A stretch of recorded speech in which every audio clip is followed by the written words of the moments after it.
Brilliant. Okay, now we have our waters open. Thank you, ladies and gentlemen, for joining us. I know there's an awful lot of competing panels at the minute, so really do appreciate you joining us for a discussion about AI and humanity, and I guess how we can keep humanity as AI slowly encroaches on us. My name is Chris Stokel-Walker. I'm a technology journalist for a number of publications in the UK, including Wired, The Economist, BBC, Bloomberg.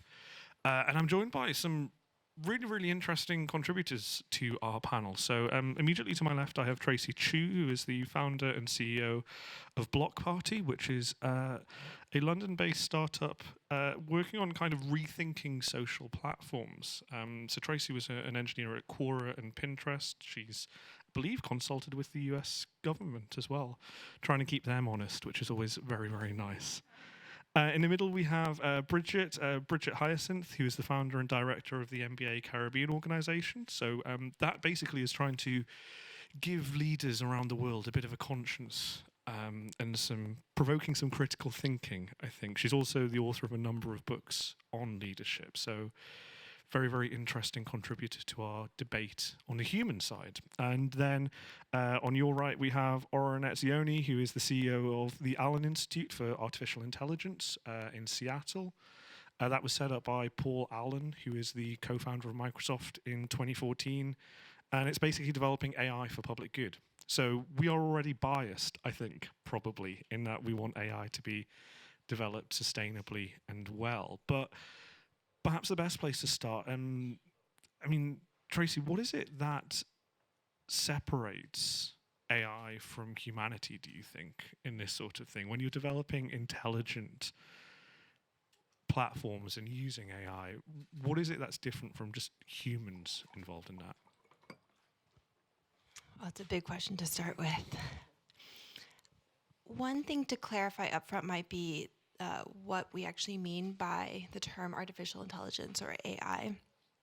And in some contexts, it is actually, when people are talking about AI, it is a very intelligent, super intelligent form of technology. And in many cases, the way it's used now in the industry is actually not so sophisticated. And so a lot of the AI that we're talking about in technology companies is, if you actually look at it, really basic mathematical models that take inputs like clicks and view time, and then tries to get people to click more and view more on these platforms. And so some of these AI models that are being used right now are not very intelligent. They're just training off of existing data that is not very smart.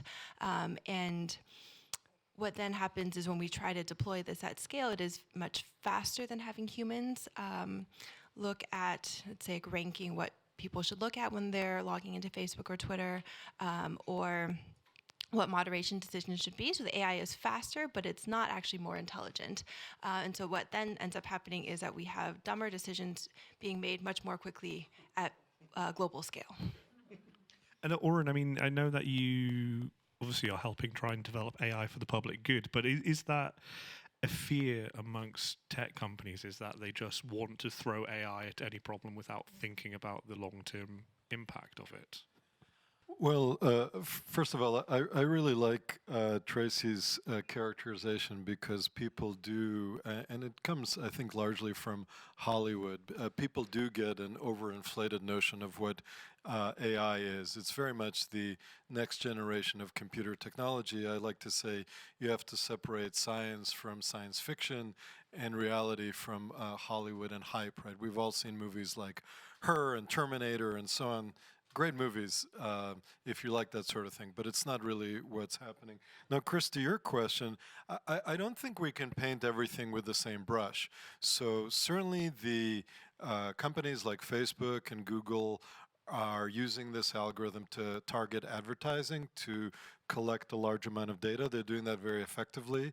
A number of authorities like the Chinese, but also various forces inside the United States, use AI for facial recognition.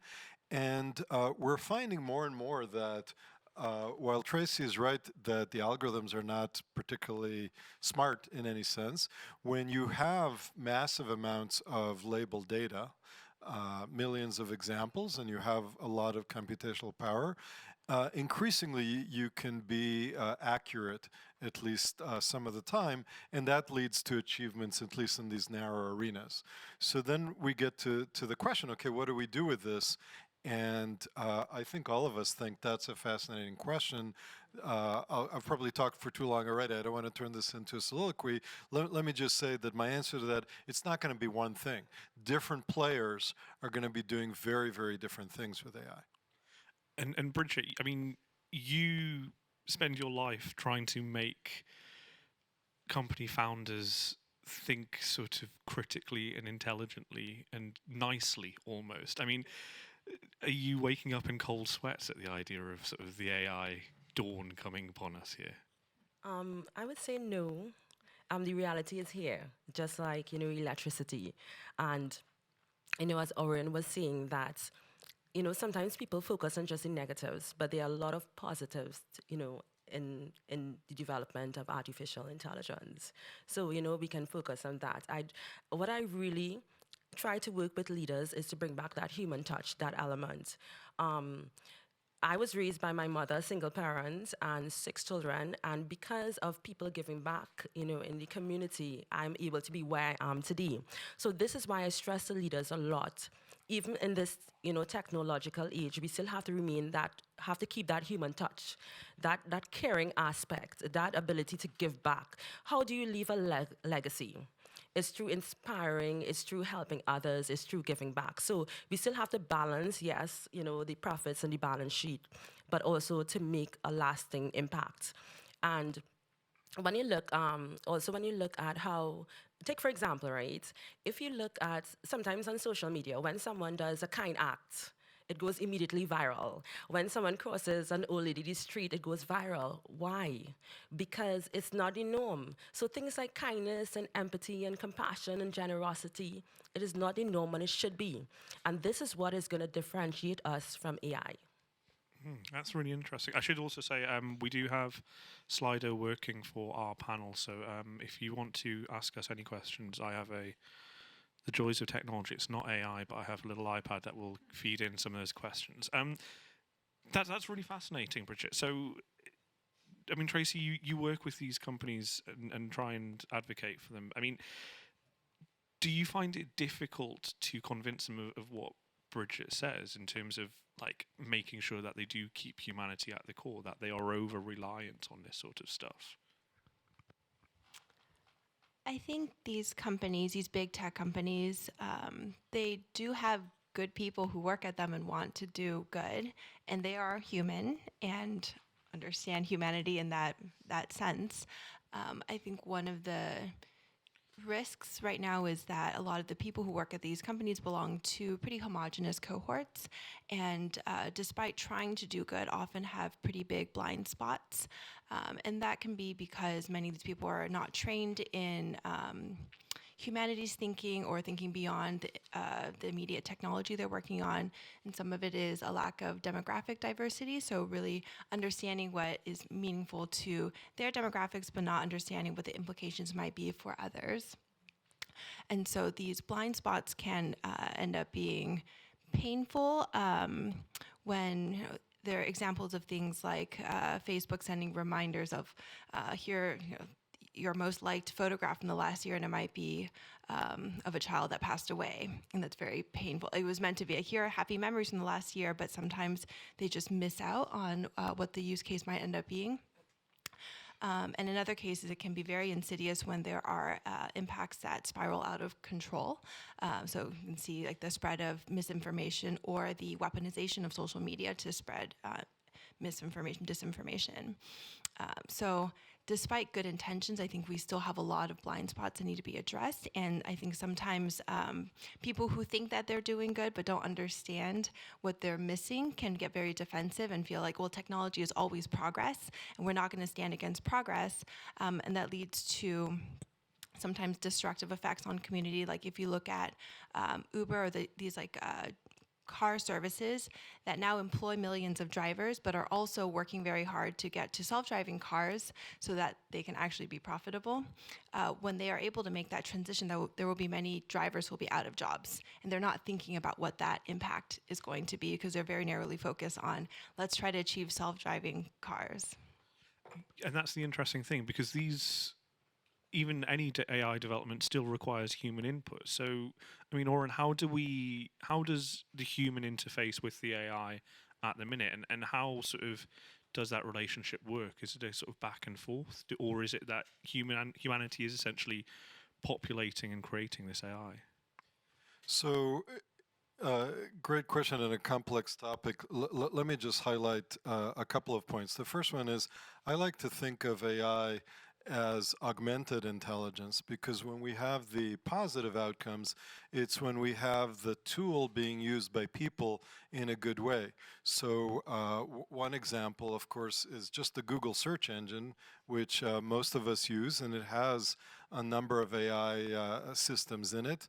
If you're using the Google translation tool. So again, you're using it the same way that you use a calculator. And when we have, for example, what's called autonomous vehicles, and those will arrive gradually over time, we have the potential to right another wrong of technology, which is in the United States, over 40,000 people die each year in car accidents on the highways. Over 1 million people are injured.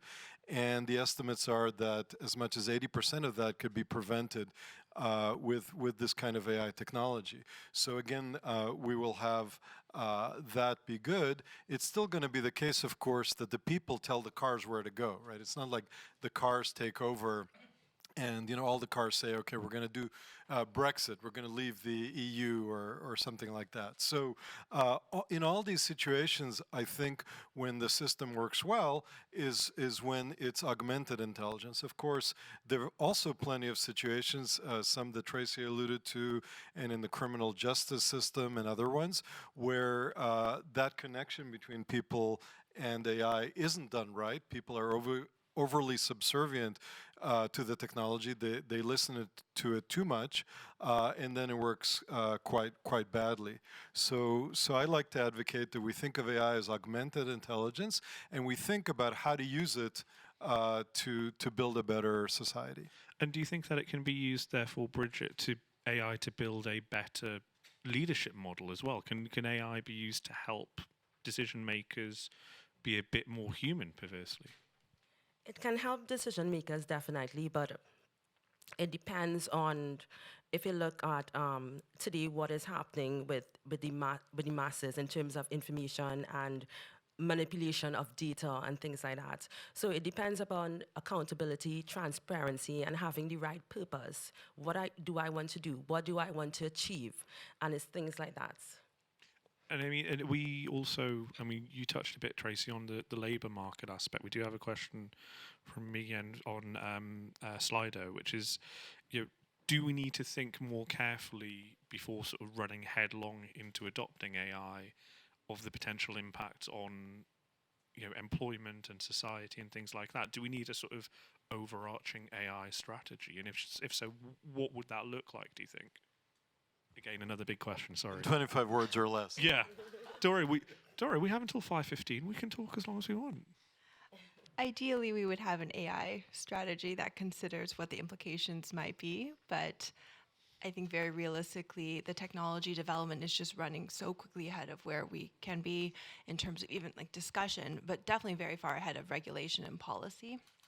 And I don't think it's realistic to say we need to craft our whole strategy before we start implementing more AI. I think the other thing that makes it impossible is that we don't actually know what AI will be capable of.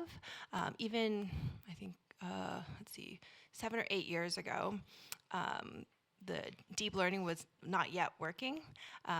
And I still remember actually when I studied AI, machine learning, in my master's program, we just skipped over the whole neural net section because my professor, Andrew Ng, said, we tried this a few decades ago and it didn't work, so we're just skipping over it.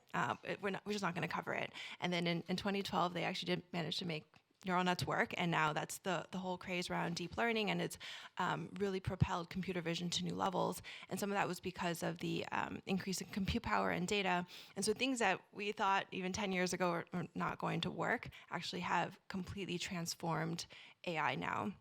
And so just because it's so difficult to predict where we're going to go, it also makes it impossible to design strategy around it. I very much agree. There's so many races, military and economic, we can't stop. I just wanted to highlight one piece with a metaphor of an old professor of mine, Herb Simon, who won the Nobel Prize in Economics and the Turing Award in Computer Science. I think he's one of the most illustrated intellectuals of all time. And there's a parable called Simon's Ant. Ant not as in family member, but as in the little critter. And if you were to draw the graph of an ant walking on a beach, you'll see an extremely complex and convoluted path. It's difficult to predict or to model. Yet the ant is a very, very simple creature. So how is that possible? And the answer is, well, the ant is responding to local stimuli, right? Going up the little sand dunes and responding to where the sun is and so on. Now, how is this relevant here? It's relevant because, as Tracy said earlier, right, these algorithms are in some sense dumb or in some sense, simple. They've been around for certainly since the 50s and 60s in various variations. So how is this possible? Well, again, what's happened in around 2012, with some successes, this really crystallized. A combination of tremendous compute power and tremendous data fed into these relatively simple algorithms resulted in success. So this is what we're seeing today.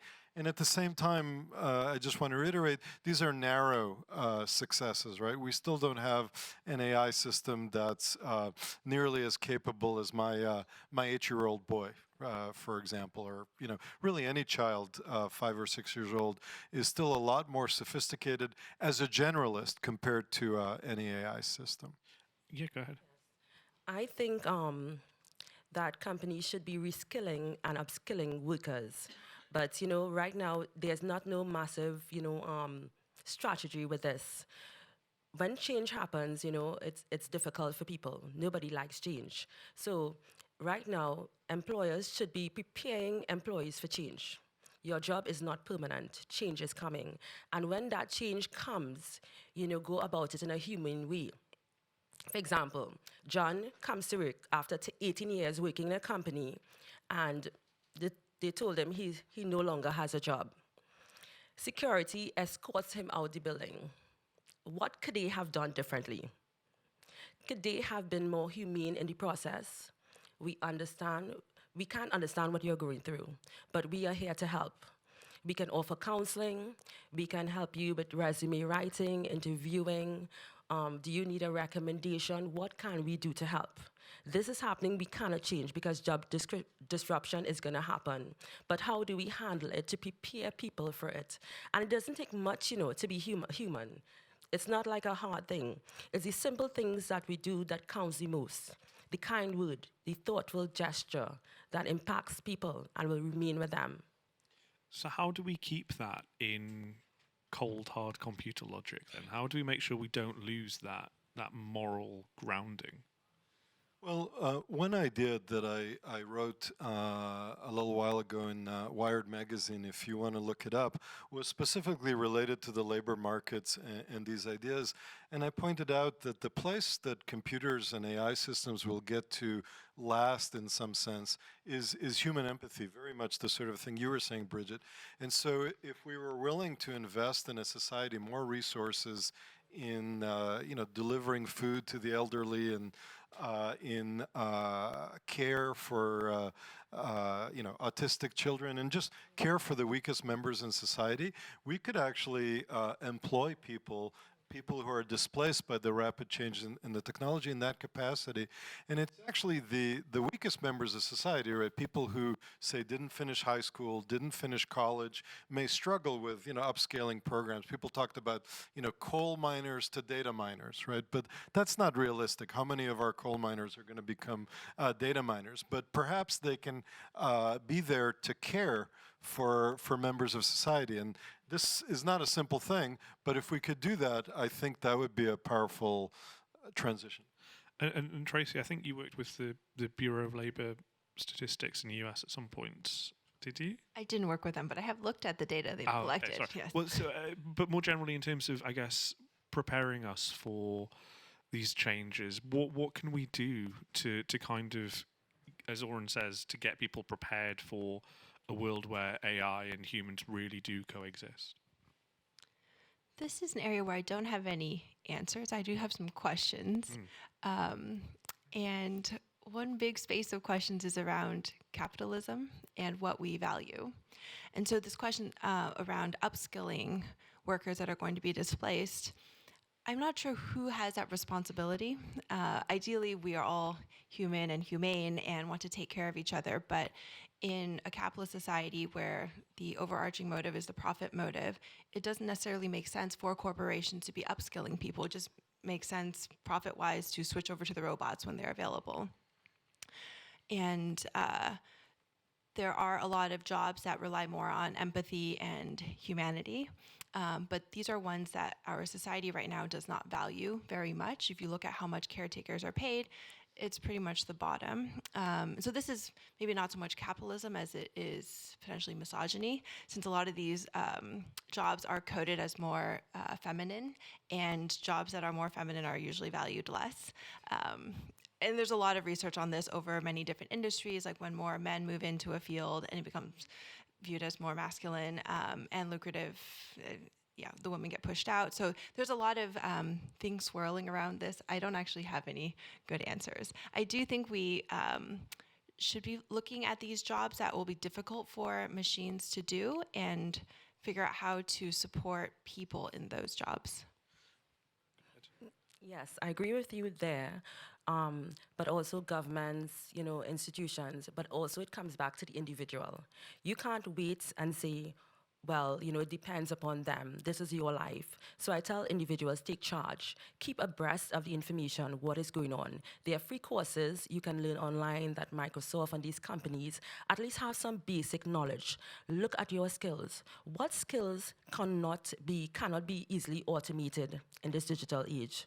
What peripheral skills do you have? What are your strengths? What are your passions? What do you like to do? And also network. It's about connecting and building relationships. And Tracy touched on a really interesting point there, which is kind of the implicit biases and how AI reflects human biases. I mean, Oren, how do we iron out basically perpetuating things like gender bias? I mean, we saw in relatively recent months Amazon's automatic filtering of job applicants that just completely blanked out women. Right. So let me start by just explaining this issue, because it is a very serious issue. So these programs that we've been talking about, whether they're deep learning neural network models or other ones, all have this characteristic that they take data from the past, they collect it and build models in the present and use these to make predictions or future decisions. Now, the problem with this story is if the data from the past capture biases that we had in the past, whether they're sexist or racist or what have you, and we no longer find those acceptable, they're going to be carried over by the technology into the future. What's worse is the technology seeks to find patterns in the data, and so they can generalize and amplify the biases. So at the end of this process, the bias is even worse than it was before. The good news about this is that we do, first of all, there's very strong awareness now in the technical community about this issue, and I think most things do not have technical solutions, but here at least part of this does. So we are increasingly aware of tools that we can use to mitigate that, whether by augmenting the data, changing the data, or whether by changing what's called the loss function, basically changing the algorithm to at least mitigate that to some extent. At the end of the day, though, the key is to have people be aware, don't accept, caveat emptor, if I'm pronouncing that correctly, don't accept what the machine spits out at face value, right? You have to very carefully audit and try to understand, is this reliable? Is this high quality? Does this contain biases?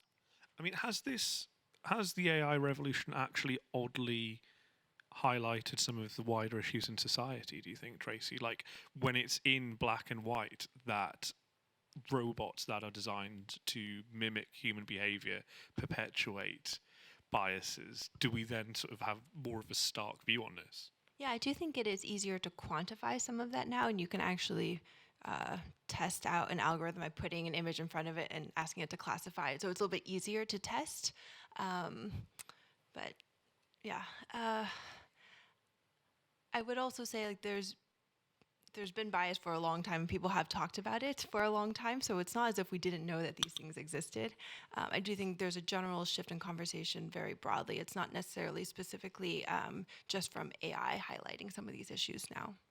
And in terms of shifts of conversation, I mean, I think probably the majority of this debate has been relatively negative and bashing AI for a bit. I mean, how do we, because it is potentially something that is an enormous public good, how do we shift the conversation about this and make it more about AI's powerful abilities to change the world? Well, Chris, I'm glad you asked that question, since we did have some exchange before. So our mission is AI for the common good, and I do see enormous potential benefits. And I think one of the biggest ways that we can shift the conversation is to deliver some of those benefits, whether they're, as I mentioned, in cars and fewer accidents, which is already starting to happen with safety devices in cars that are based on AI, whether it's in the medical systems, where in the United States at least, the third leading cause of death in American hospitals is physician error. And again, information systems and AI systems can help reduce that.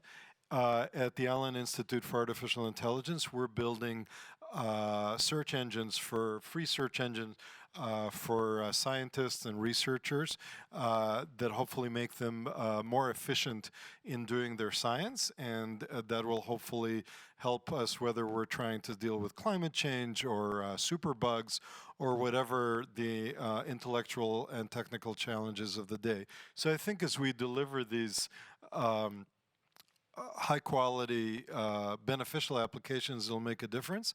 I do want to make one point about bias before I end there. Generally, so far, right, it has been negative. But again, as Tracy pointed out, bias is part of the human condition. And one interesting thing about bias when we see it in people is they tend to lie about it. Right? Whereas our AI systems, at least unless they're designed to lie, won't. They're more able to stick to a set of rules and a set of constraints. So the potential in AI systems, if we design them in the right way, is to reduce bias, to note when bias exists in human behavior. For example, say black, defendants of color are treated differently than defendants of the white race and so on. So I think the potential is there for a lot of good. We just have to build the systems the right way. Yeah, I want to add on to that just a little bit, build on what Oren was saying. There are people who are looking at how to correct for biases that we don't want to see in these systems that we're building. So in one example, they're looking at correlations of words where male is more often associated with doctor and female with nurse. But knowing that this bias existed meant that the people developing the models could actually go in and zero out those correlations, which is very promising. So if you tell somebody, or even if somebody acknowledges that they are biased and say, yes, I am sexist because I live in society and I have picked up cues from society, it's very difficult to correct for that. And so even when humans are very aware and trying to address it, it's very difficult to fix, whereas in the machine learning models, you can actually go zero out those biases. Let me give just a really concrete example of what Tracy was saying that we've thought about. We haven't built this, but I hope that we will. So again, unconscious bias in job applications is well known. We currently do not have a way of stripping gender characteristics from resumes. You can take out the names, you can take out the pictures, but then, president of the women's rowing club or whatever it is, it's pretty easy to tell a person's gender from a standard resume. Well, we can build models, right, where the models would strip away that information automatically, and when the resume is presented to the recruiter, it can be very difficult to tell the gender or the race of the person. And that would actually be a learning problem, right? Build something that makes it as difficult as possible or impossible to tell the person's characteristics that you want to obscure and then give the resume to people. So that's a great example of what you were saying in a very concrete context that would make a difference. I want to respond to that very quickly, which is that is very powerful that we could strip those identifying characteristics. The next question I would have is, does that actually improve the screening process? Because actually in some cases when I've reviewed resumes, if I see that someone, let's say someone is a Black woman and they are still in tech, I feel like they must have faced much more obstacles, and the fact that they're still around is probably a positive signal on their tenacity and ability to stick it out in an unfriendly environment. And so I may actually want to know some of those details in some cases because it contextualizes.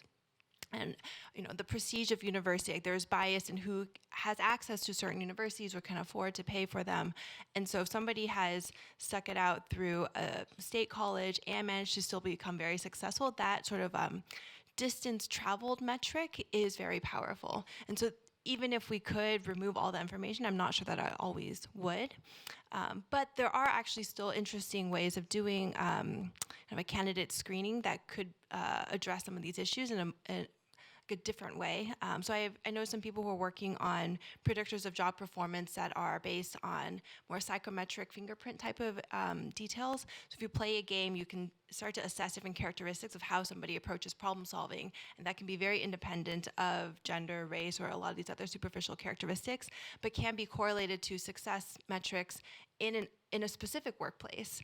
And so then you could have people who are candidates play those games. It doesn't really matter what their resume says, but if they have the sort of psychometric fingerprint that matches to high performers in the specific job, then they are better candidates to hire.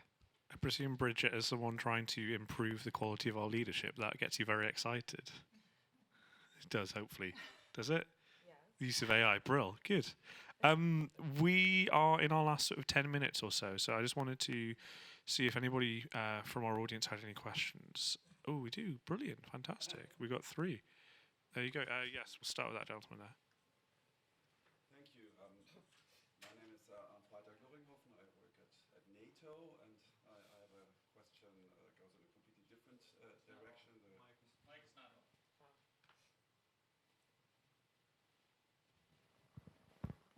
Okay, thank you. So my question addresses something completely different. It's about the future of warfare. We discussed that yesterday.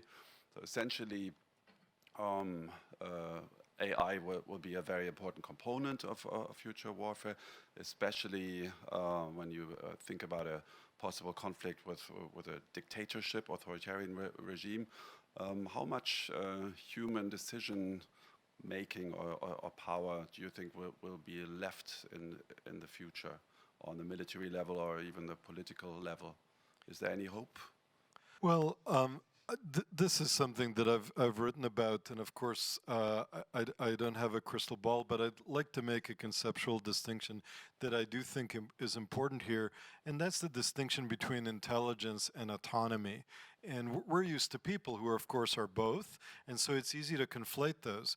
But I would argue that we can have increasingly intelligent weapons in the sense that they're more targeted, potentially more powerful, and that has its own mixed dynamic, right? More targeted might reduce civilian casualties. More powerful is always a scary thing if you think of incredibly powerful cyber weapons.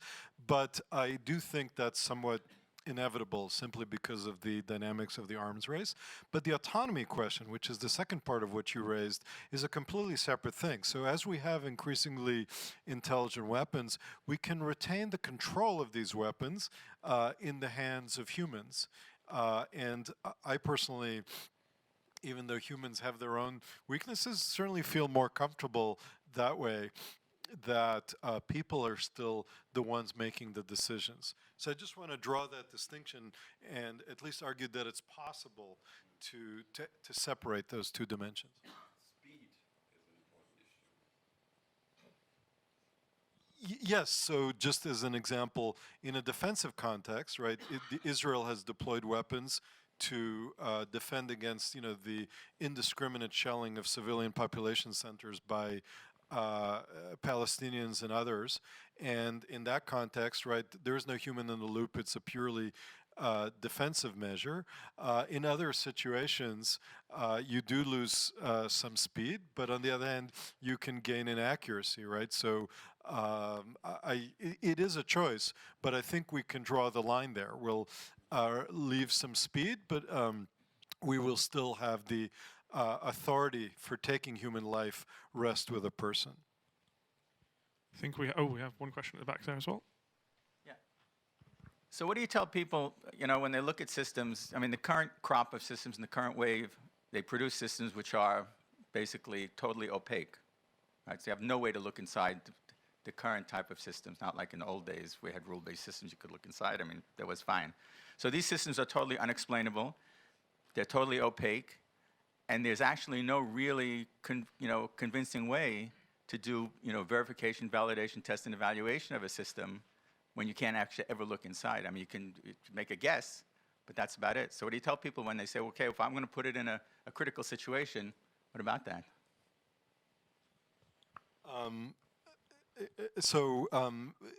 Two points. One is, actually 3 points very quickly. One is, even in the old days of rule-based systems, right, when you had a large set of rules, there was a bunch of opacity there, particularly in the interactions between them. So we were younger in the past, but it wasn't always so much better. Point one. Point two, people are working on more explainable systems. You're absolutely right. It's extremely difficult with these nonlinear neural networks. But the third piece, which is actually where I have the most hope, is externally auditing them. So what you can do, even if the system is relatively a black box, you can fire at it literally hundreds of thousands, if not millions of cases, and see how it's loan processing or criminal justice or weapons behavior. And this external auditing can give you a model of how the system will behave. So I believe that we're going to have increasingly sophisticated auditing system, and that will help. One thing I would add as a flip side to being able to peer into some of these systems is that if they are being used in contexts that may become adversarial, having too much visibility is dangerous. So there are some of these computer vision systems now that can be very easily tricked just by adding in a few pixels in the right places, which is kind of fun for now. You could put on one of these like stickers and then confuse the computer vision algorithms. But if you wanted to use these, let's say in defense applications, you don't necessarily want the adversary to be able to trick your system. So I'm not saying that we shouldn't have interpretable systems, and we definitely should try to understand more what is going to be the output with certain inputs, but that's another consideration, which is like how can they be weaponized? You can see this in more, I guess, like the civilian or commercial context with like Google search. So Google is very protective of what inputs are being used and how they're being combined to do search results, because you always have people trying to rise to the top. That's like the whole domain of SEO. So people they used to do really simplistic things like keyword stuffing to get the results to rise to the top, but then you have these spammers and fraudsters who are trying to rise to the top. So Google has to be very protective there. So it's just a very difficult thing to advocate for true transparency. On the other hand, you can have something which is subject to an adversarial attack. But on the other hand, if you don't really know what's happening in a system, the attack may not be adversarial or intentional. Maybe if you're running a system in a natural environment, you're subject to, you have no idea what exactly. So it's not only adversarial attacks, it's also just natural occurrences. can screw you up just as badly. I mean, we've seen Facebook and Twitter get weaponized, and I don't think they even fully understood what they were getting used for. We had a gentleman at the front, two gentlemen at the front here, and then we'll go to the back. So these two people here first. Thank you. Could we have a woman ask a question? Yeah, after I was hoping that we could. I I'm can waiting make for a- people to put their hands I up. can make maybe a lady's voice, and if that would make somebody happier. I'm Victor Such from the Globsec Policy Institute. I really like the examples of the benefits, if I may go back to that question. But they sort of make me feel they are a little bit more statistical when we talked about the reducing number of incidents, whether they're car incidents or incidents that happen in surgeries, because they're basically also non-events, aren't they? If something doesn't happen to you, you might not register it on a personal level. So I was just wondering if the trick to make the conversation, shift towards the benefits of the AI also in argumenting maybe the experience. For instance, in cars, it would be the luxury of not having to pay attention, that you can, it's more comfortable, you can be focusing on other things. Or would there be other examples of benefits that would register more on individual or more personal level? Individual Sorry for a benefits. difficult question there. What is the best way of, how can we reduce friction, I guess, here? I mean, I like your suggestion of making it more personal. I don't have much to add. Okay, bro. We have an AI developer there, I think, basically. Yes. Hello, thank you for your insight so far. So my name is David, and I work for Google in protecting elections, actually. So it's a bit maybe not so relevant in this discussion. However, my question is connected to, I think, what Tracy mentioned. When we speak about AI, I think AI will increase the discrepancies between the the haves and the have-nots. And for the have-nots, what do you think will be a solution when AI will potentially displace them for their jobs? Do you believe in a universal basic income? Is this an option, or taxing robots? How do you foresee a future in which there will be for sure people that will be, let's say, not benefiting from AI as some of the other groups of people? How will we help them? That's my question. Thank you. I mean, I'm personally an advocate for the universal basic income, but that's just as a human rather than necessarily as anything connected to AI. I mean, how do we have talked about this. People do get left behind in these technological revolutions. So how do you prevent that? It is a complex issue. I would just make a couple of points. One is universal basic income, at least in the United States, is not practical. We haven't even though we're a very rich society, we haven't even been able to deliver universal health care. So I think just as a practical matter, we may need a different solution. I also think that the problem with taxing robots, on the one hand, it seems sensible, right? Then we could use that income to deliver social programs. You tend to tax things that you want less of, right? Like a sin tax, right? We tax cigarettes, we tax alcohol. It's unclear whether we want fewer robots or not, because again, that puts us somewhat at a disadvantage internationally. So I'm just concerned about those two solutions for different reasons. The one thing that I do like is if we were to provide tax credits to people for or other benefits for improving their education, for working. And so if we can provide incentives for positive behaviors, that strikes me as something that would be perhaps more practical than universal basic income, and perhaps promote positive things rather than tax robots. But I don't have an answer, and the problem is absolutely a big one. The last point I want to make real quick is that this is part of a trend that's been taking place over some decades, right? So where did all these Uber drivers come from, right? They were displaced from other positions. Amazon and e-commerce, even without AI, is already creating, loss of jobs in the retail sector. So we've had some decades of these trends, and they're going to continue.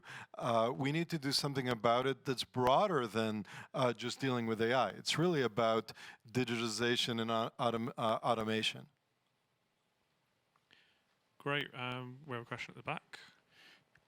Yes, since we're in the overarching theme is navigating through disruptions. Can we sort of talk about the global political implications in terms of the disruptions across countries like China, India, Estonia as a one element, and Pakistan, and the implications of how those disruptions will be managed, and your sense of the scale and impact of the disruptions as it affects countries differently, and democracies versus authoritarian regimes, and the ability to respond to those disruptions.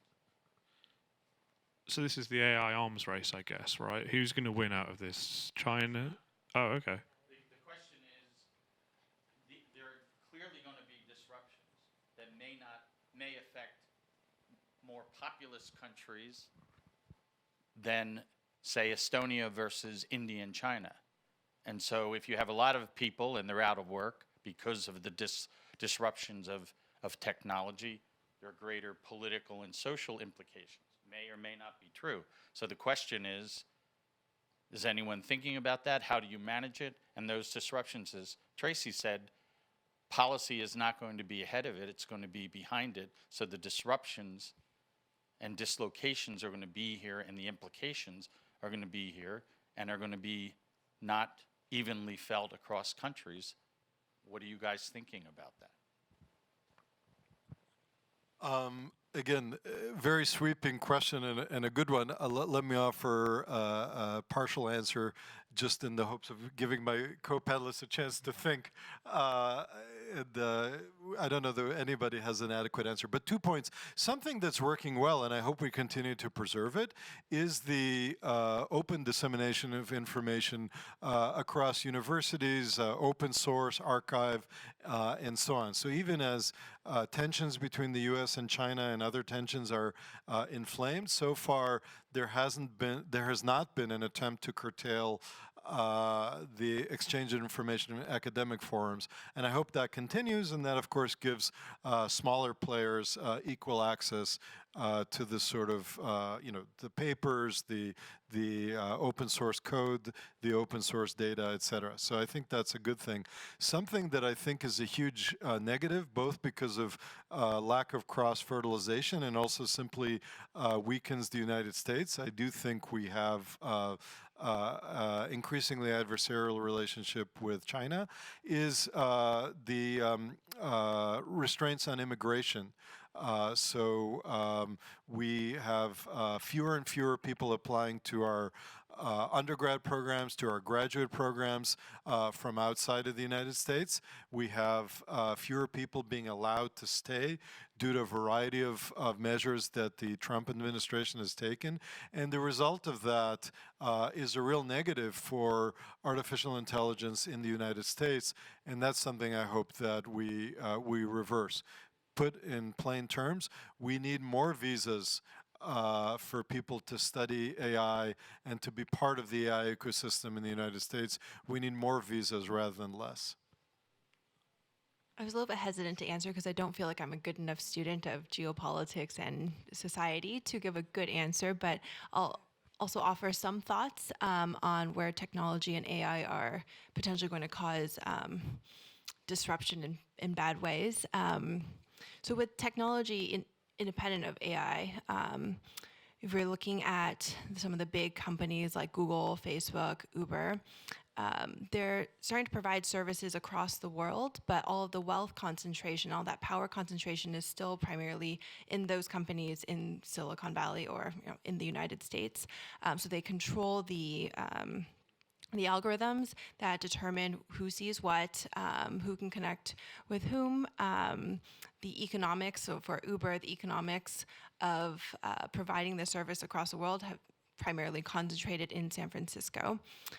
So when we look at then AI, it gets even more powerful. It's no longer just the technology, the data, the compute, but the data part of it becomes an even bigger concentrator of that power.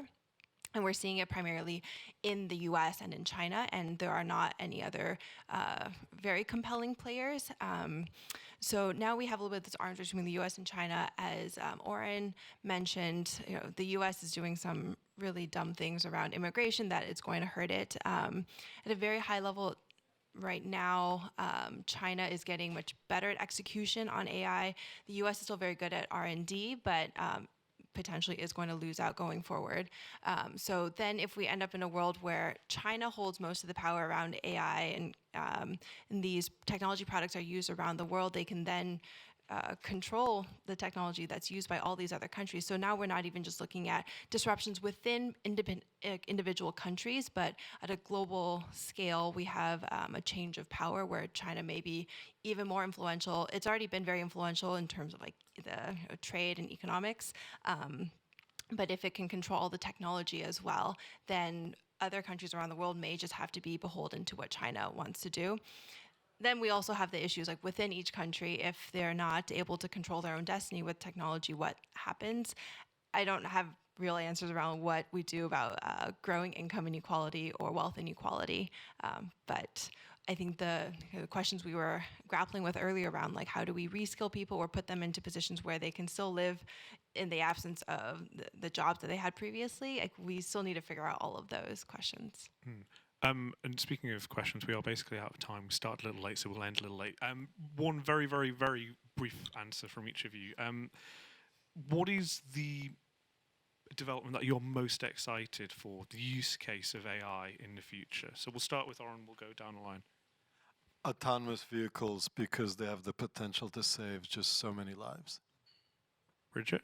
Healthcare, because I think as humans, the basic thing we all want is health and better health. And Tracy? I think better understanding of people. So we're starting to collect more data on people and workforces and how they interact. And I think if we have a better understanding of the humans that are involved, hopefully we can make better decisions around how to treat people as well. I think that's a good manifesto for life. Thank you very much for all of your inputs, and thank you very much for joining us. Hope that you enjoy your coffee break. And thank you, Chris, for being a great Thank you, moderator. Chris.